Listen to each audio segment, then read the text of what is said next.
Assalamualaikum warahmatullahi wabarakatuh. Perkenalkan, nama saya Farhadila, saya di kelas 11 absen 14.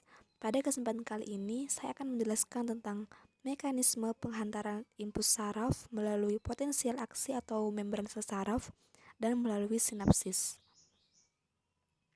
Sistem saraf merupakan sistem yang menyebabkan manusia dapat melakukan berbagai aktivitas seperti bekerja, berkomunikasi, makan, tertawa, berlari, duduk, dan melakukan sejumlah kegiatan lainnya yang berlangsung secara harmonis. Sistem saraf tersusun atas berjuta-juta sel saraf yang mempunyai bentuk bervariasi. Sistem saraf menerima juta-juta informasi yang berasal dari berbagai organ. Semua rangsangan tersebut akan bersatu untuk memberikan respon. Rangsangan tersebut dapat berasal dari dalam tubuh dan dari luar tubuh. Rangsang yang berasal dari luar tubuh dapat berupa bau, rasa atau pahit manis, sentuhan, cahaya, suhu, tekanan atau gaya berat.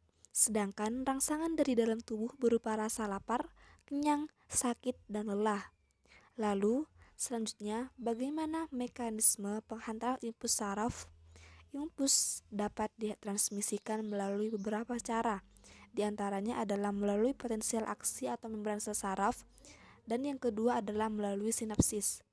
Yang pertama, kita akan membahas tentang penghantaran impuls saraf melalui potensial aksi atau membran sel saraf. Di dalam neuron sebenarnya terdapat membran plasma yang sifatnya semi-permeabel. Membran plasma neuron tersebut berfungsi melindungi cairan sitoplasma yang berada di dalamnya. Hanya ion-ion tertentu akan dapat bertransport aktif melewati membran plasma menuju membran plasma neuron lain. Apabila tidak terdapat rangsangan atau neuron dalam keadaan istirahat, sitoplasma di dalam membran plasma bermuatan listrik negatif, sedangkan cairan di luar membran bermuatan positif. Keadaan yang demikian dinamakan polarisasi atau potensial istirahat. Perbedaan muatan ini terjadi karena adanya mekanisme transfer aktif, yakni pompa natrium-kalium. Konsentrasi ion natrium atau Na+ di luar membran plasma dari suatu akson neuron lebih tinggi dibandingkan konsentrasi di dalamnya. Sebaliknya, konsentrasi ion kalium atau K+ di dalamnya lebih besar daripada di luar. Akibatnya, mekanisme transfer aktif terjadi pada membran plasma. Kemudian, apabila neuron dirangsang dengan kuat, permeabilitas membran plasma terhadap ion Na+ berubah meningkat. Peningkatan permeabilitas membran ini dijadikan ion Na+ berdifusi ke dalam membran sehingga muatan sitoplasma berubah menjadi positif. Fase seperti ini dinamakan depolarisasi atau potensial aksi. Sementara itu, ion K+ akan segera berdifusi keluar melewati membran plasma. Fase ini dinamakan repolarisasi. Perbedaan muatan pada bagian yang melalui polarisasi dan depolarisasi akan menimbulkan alur listrik.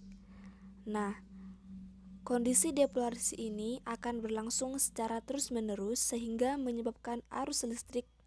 Dengan demikian, impuls saraf akan terhantar sepanjang akson. Setelah impuls saraf terhantar,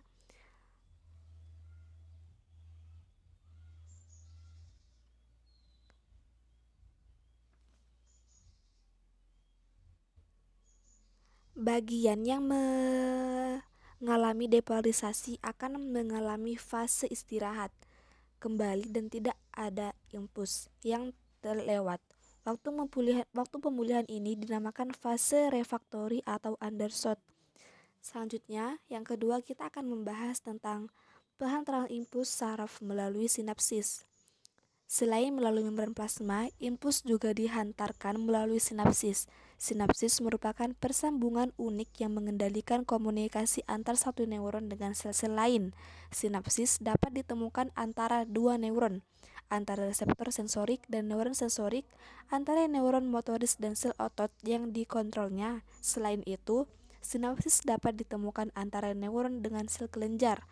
Apabila impuls sampai pada tombol sinapsis, segera neuron mengirimkan Neurotransmitter selanjutnya, neurotransmitter dibawa oleh vesikula sinapsis menuju membran prasinapsis. Kedatangan impuls tersebut membuat permeabilitas membran prasinapsis terhadap ion Ca2+ meningkat atau terjadi depolarisasi, sehingga ion Ca2+ masuk dan merangsang vesikula sinapsis untuk menyatu dengan membran prasinapsis. Bersama kejadian tersebut, neurotransmitter dilepaskan ke dalam celah sinapsis melalui eksositosis. Dari celah sinapsis, neurotransmitter ini berdifusi menuju membran pasca sinapsis. Setelah impuls dikirim, membran pasca sinapsis akan mengeluarkan enzim untuk menghidrolisis neurotransmitter.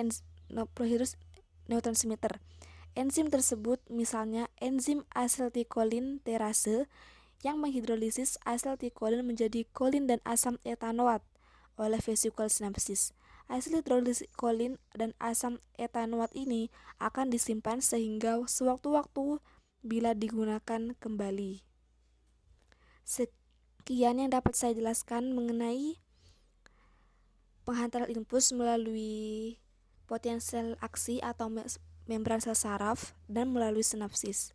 Mohon maaf apabila ada kata-kata yang kurang berkenan. Saya akhiri. Wassalamualaikum warahmatullahi wabarakatuh.